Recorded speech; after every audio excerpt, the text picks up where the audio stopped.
Hello friends, welcome to my channel M study smart. हम देख रहे थे क्लास 8 का चैप्टर नंबर 1 और उसमें हमने कुछ पॉइंट्स देख लिए थे। फिर हमने देखा था कुछ एग्रीकल्चर प्रैक्टिसेस के बारे में, उसके भी कुछ 2 पॉइंट्स देख लिए थे। अब हम नेक्स्ट एग्रीकल्चर प्रैक्टिस देखेंगे, that is adding manure and fertilizers. तो हमारी नेक्स्ट एग्रीकल्चर है प्रैक्टिस है 3rd नंबर की, एडिंग मैन्योर एंड फर्टिलाइज़र्स। अब बात आती है ये फर्टिलाइज़र्स और मैन्योर्स होते क्या हैं, एंड नेक्स्ट बात ये आती है कि इनको सॉइल में ऐड करने से क्या फ़ायदा होगा या ये क्यों ज़रूरी है। तो कोई भी एक क्रॉप जब लगाई जाती है तो वो सॉइल में से सभी ज़रूरी जितने भी मिनरल्स हैं वो उसमें से ले लेती हैं और अपना भरण पोषण करके ग्रो करती हैं। सेकेंडरी बात ये होती है कि जब वो क्रॉप कंप्लीट हो गई और अब हमें नई क्रॉप लगानी है तो तब तक क्या होगा, जितने भी मिनरल्स हैं वो सब तो क्रॉप्स के द्वारा ले लिए गए हैं, तो सॉइल में वो मिनरल्स कम हो जाते हैं। अब वो मिनरल्स नेचुरली अगर हम सोचें कि वो वापस फुलफ़िल हो जाएं तो उसके लिए हमें उस सॉइल को टाइम देना पड़ेगा, लेकिन फार्मर्स के पास इतना टाइम होता नहीं है, तो इसलिए वो कुछ आर्टिफिशियल चीज़ों का यूज़ करते हैं ताकि जो मिनरल्स जो सॉइल में से कम हो गए हैं वो कंप्लीट हो पाए। इसी के लिए ये 2 चीज़ें करते हैं, एक तो मैन्यूर्स को ऐड करते हैं और सेकेंडरी फर्टिलाइजर्स को ऐड करते हैं सॉइल में, ताकि उसकी जो फर्टिलाइजिंग कैपेसिटी है वो वापस इंक्रीज़ हो पाए। अब बात आती है कि फर्टिलाइजर्स क्या होते हैं एंड मैन्यूर्स क्या होते हैं। तो जितने भी ऐसे चीज़ें हैं कि जो कि नेचुरल चीज़ों से प्राप्त होती हैं, जैसे काऊ डंग हो गया या ह्यूमन वेस्ट हो गए या प्लांट रेसिड्यूज़ हो गए, इन सभी का यूज़ करके अगर हम सॉइल की फर्टिलिटी इंक्रीज़ कर रहे हैं तो उन सारे ही प्रोडक्ट्स को क्या हम कहेंगे, मैन्योर्स कहेंगे। वहीं अगर हम आर्टिफिशियल तरीके से केमिकल्स का यूज़ करके सॉइल की फर्टिलिटी इंक्रीज़ कर रहे हैं तो उसे हम क्या कहेंगे, फर्टिलाइज़र्स कहेंगे। सो मैन्योर्स क्या हो गए, तो जो नेचुरल कंपोनेंट्स के ज़रिए सॉइल की फर्टिलिटी बढ़ाई तो उसे हम कहेंगे मैन्योर, और जहाँ पर आर्टिफिशियल या कह सकते हैं केमिकल्स के ज़रिए फर्टिलिटी बढ़ाएंगे तो उसे हम कहेंगे फर्टिलाइज़र्स। अब मैन्योर्स जो हैं इसमें उतना ज़्यादा न्यूट्रिएंट्स या उतने ज़्यादा मिनरल्स नहीं होते क्वांटिटी वाइज जितने कि फर्टिलाइज़र्स में होते हैं, लेकिन जो मैन्योर्स होते हैं वो सॉइल की वाटर होल्डिंग कैपेसिटी इंक्रीज़ करते हैं और भी कई चीज़ों में सॉइल के लिए बहुत ही हेल्पफुल होते हैं। वहीं जो फर्टिलाइज़र्स होते हैं वो ये सारे काम नहीं कर पाते, लेकिन हाँ उनमें किसी एक न्यूट्रिएंट्स की अधिकता जो हमें चाहिए वो उनमें भरपूर मात्रा में होती है क्योंकि हमने उसे केमिकली उनमें ऐड किया है।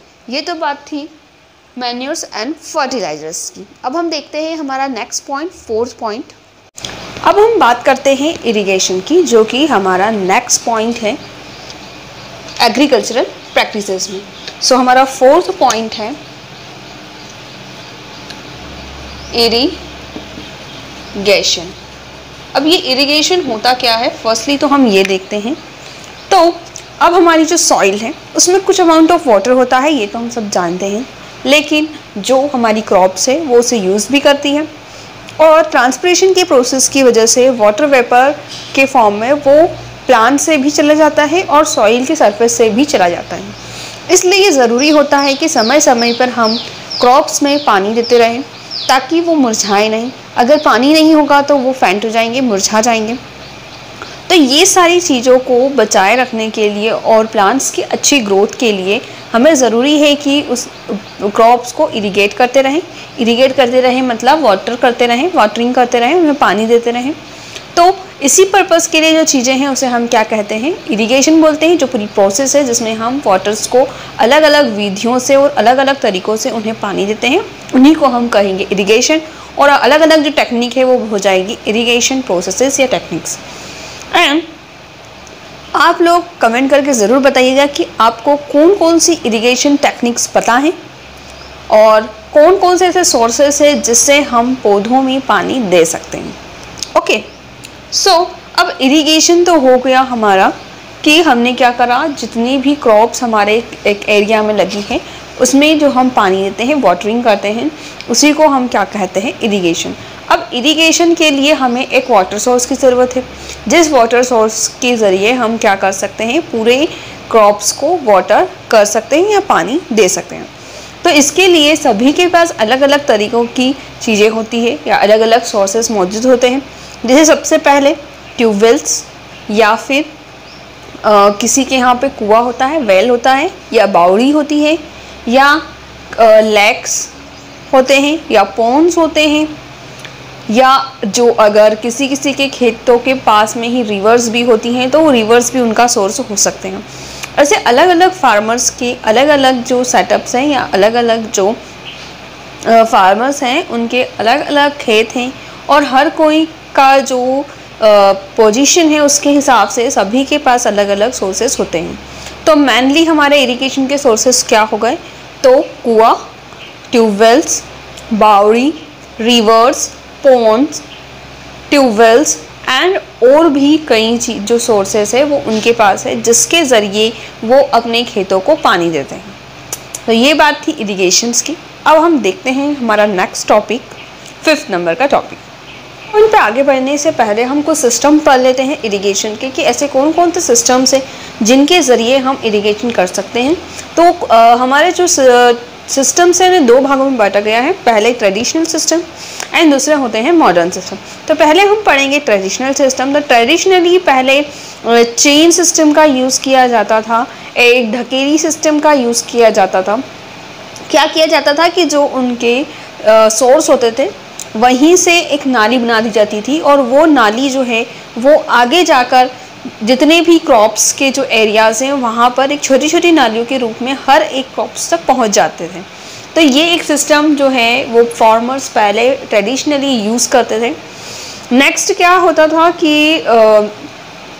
इसी प्रकार से जो चीज़ वो मैनुअली कर रहे हैं उसको बाद में उन्होंने चेन सिस्टम में क्या करा कि एक उसमें मोटर ऐसे लगा दी जिसकी मदद से क्या हुआ कि जो पानी है वो मतलब मैनुअली ना करके खुद उसमें परेशान ना होकर कि एक सिस्टम के ज़रिए, एक मोटर के ज़रिए सभी क्रॉप्स तक पानी पहुंचा।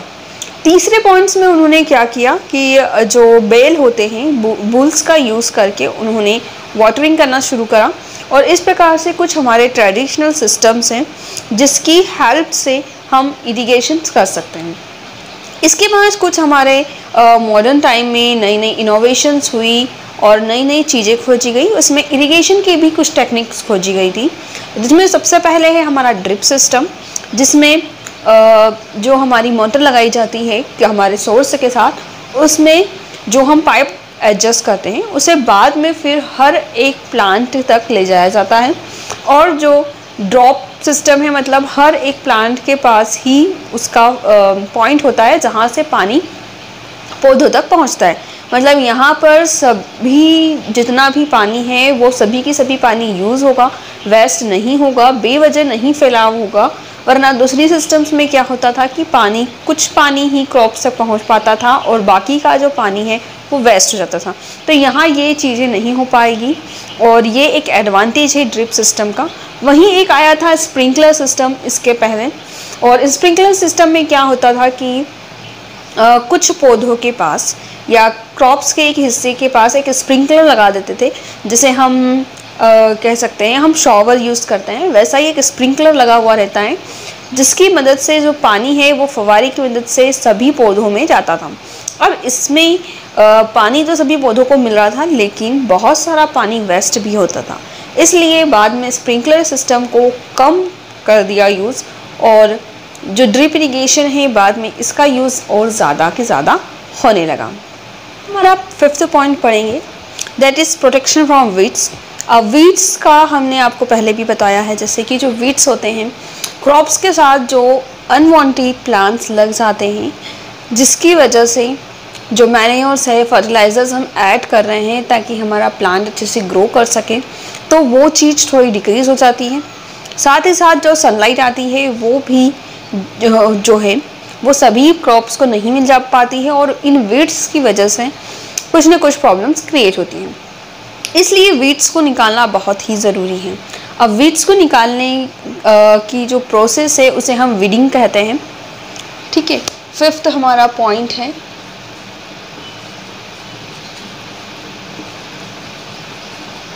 Protection from weeds.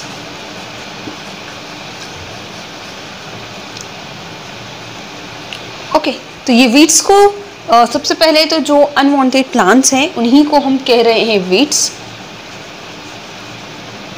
और जो प्रोसेस है वीड्स को बाहर निकाल के फेंकने की या उसे वहाँ से हटाने की उन्हीं को हम कहेंगे वीडिंग। और थर्ड आपकी टर्मिनोलॉजी है कि वीड्स को ख़त्म करने के लिए कुछ केमिकल्स का भी यूज़ किया जाता है। जैसे हमने फर्टिलाइज़र्स का यूज़ किया था उनमें मिनरल्स पहुंचाने के लिए सॉइल्स में, वैसे ही हम वीडीसाइड्स कहते हैं जिसे उन केमिकल सब्सटेंसेस को जो वीड्स को रिमूव करने में या ख़त्म करने में हेल्प करता है, उन्हीं को हम कहते हैं वीडीसाइड्स। और ये जो है ये केमिकल सब्सटेंसेस है जिसकी हेल्प से हम वीड्स से निजात पा सकते हैं, प्रोटेक्शन पा सकते हैं। या फिर हम सेकेंडरी ये कर सकते हैं कि हम मैनुअली कुछ चीज़ें करें ताकि जो ये वीड्स हैं अगर लग गए हैं तो हम उन्हें निकाल दें, या तो हमारे हैंड से पुल आउट करें या खुरपी या अदर कोई जो इंस्ट्रूमेंट है उसके ज़रिए फार्मर्स उन्हें निकाल देते हैं ताकि वीड्स और ज़्यादा ग्रो ना करें। जब वो छोटा ही रहता है तभी उसे पुल आउट कर दिया जाता है, या थोड़ा बड़ा हो गया है तो खुरपी या अदर इंस्ट्रूमेंट की हेल्प से उन्हें निकाल दिया जाता है। तो ये एक टेक्निक थी जिसकी वजह से जिससे हम वीड्स को अपने खेत में नहीं लगने दें और हमारी क्रॉप्स जो है वो अच्छे से ग्रो अप करें। सो आज के वीडियो के में इतना ही, बाकी का हम देखेंगे नेक्स्ट वीडियो में। हमारे चैप्टर्स में हमने कुछ हाफ पोर्शन कवर कर लिया है इस वीडियो में, बाकी हम करेंगे नेक्स्ट वीडियो में complete. Thank you for now and comment me below if any query. If you have any query then comment me below and बताइएगा कमेंट्स करके कि आगे आप और कौन सी चीज़ें हैं जो पढ़ना चाहते हैं। So thank you for now, bye bye.